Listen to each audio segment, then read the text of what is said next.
सर्दी की सर्द भरी रात थी। उस रात में अंकित अपने बिस्तर पर सो रहा होता है।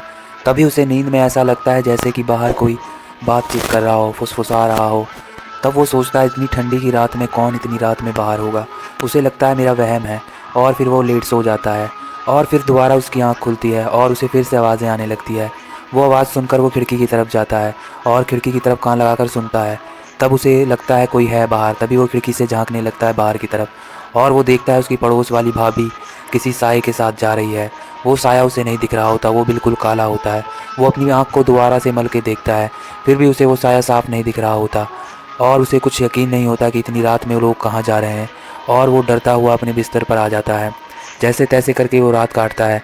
तभी सुबह उसकी मम्मी आकर बोलती है कि वो जो बगल वाली भाभी थी, उनको रात में बच्चा होने टाइम उनका डेथ हो गया और वो मर गई। ये सोचकर वो बहुत डर जाता है। वो सोचता है कि रात में मैंने जिसे देखा वो कौन थी, तो और वो ये सोच सोच कर डर रहा होता है। 10 दिन निकल जाते हैं। फिर एक दिन अंकित अपने बिस्तर पर सो रहा होता है और उसे फिर से कुछ बाहर से आवाज़ें आने लगती है, और वो खिड़की की तरफ देखता है, पर उसकी हिम्मत नहीं होती वहाँ जाने की। फिर कैसे कैसे करके वो खिड़की के पास जाता है और फिर से बाहर देखता है, तो उसे फिर एक काला साया दिखाई देता है, और वो साया बहुत ही भयानक था।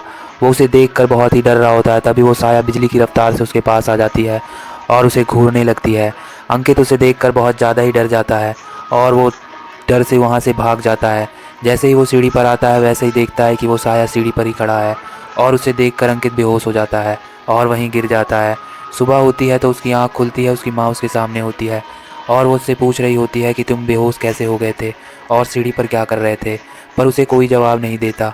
उसे उसकी माँ के पीछे भी वो साया दिख रहा था, और वो साया उसे इशारों इशारों में मना कर रहा था कुछ भी बोलने से। वो साया अपनी मुड़ी को ना में हिलाता है और अंकित को कुछ समझ नहीं आता। वो फिर बेहोश हो जाता है।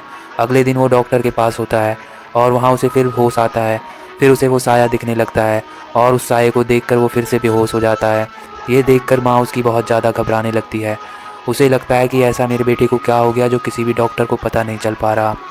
फिर वो समझ जाती है कि मेरे बेटे पर प्रेत की साया है, और वो एक पुजारी के पास जाती है और उसे सारी बात बताती है। तब वो पुजारी एक बाबा को लेकर आता है। वो बहुत ही सिद्ध पुरुष बाबा थे।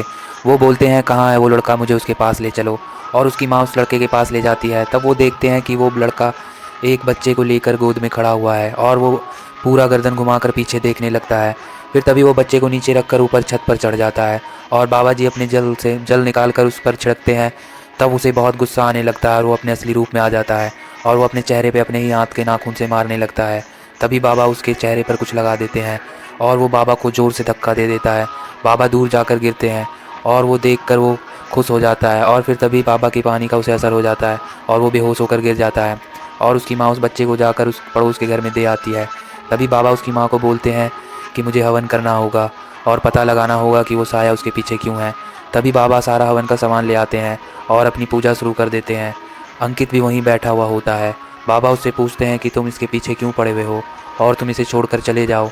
पर अंकित के अंदर का साया बोलता है मैं इसे नहीं छोड़ूंगा, इसने मुझे टोक लगाया है, मैं इसे नहीं छोड़कर जाने वाला। और वो वहीं के रखे हुए पिंजड़े में तोते को निकाल कर उसका गर्दन अलग कर देता है और उसका मांस खाने लगता है। ये देखकर वो लोग को अच्छा नहीं लगने लगता। लोग बाबा भी थोड़े से घबरा जाते हैं। बाबा बोलते हैं ये आत्मा ऐसे नहीं मानेगी, इस आत्मा के पति को बुलाना पड़ेगा। इस आत्मा तभी उसकी माँ जाती है उसके पति को बुलाने के लिए, और बाबा जब तक उसका हाथ पैर बांधकर उसके आगे एक पानी का प्लेट रख देते हैं, और बाबा उसके पति को समझा देते हैं कि तुम्हें जैसे ही इस पर तुम्हारी पत्नी हावी हो, तुम्हें अपनी पत्नी को समझाना होगा, तभी ये आत्मा उसको छोड़ेगी, वरना अंकित नहीं बच सकता। तभी बाबा अपना मंत्र मारते हैं और तभी उस पर अंकित पर वो काली साया हावी हो जाती है और वो पानी में दिखने लगती है। तभी वो आदमी बोलने लगता है कि मैं तुम्हारे बच्चे का ख्याल रखूँगा और मैं तुम्हारी जगह कभी किसी को नहीं दूंगा, तुम प्लीज़ अंकित को छोड़ दो। और तभी बाबा अंकित को ताबीज़ बांध देते हैं, और इतना सुनकर वो साया वहाँ से दूर चला जाता है, और अंकित से एक और साया जो होता है वो भी अंकित से निकल जाता है।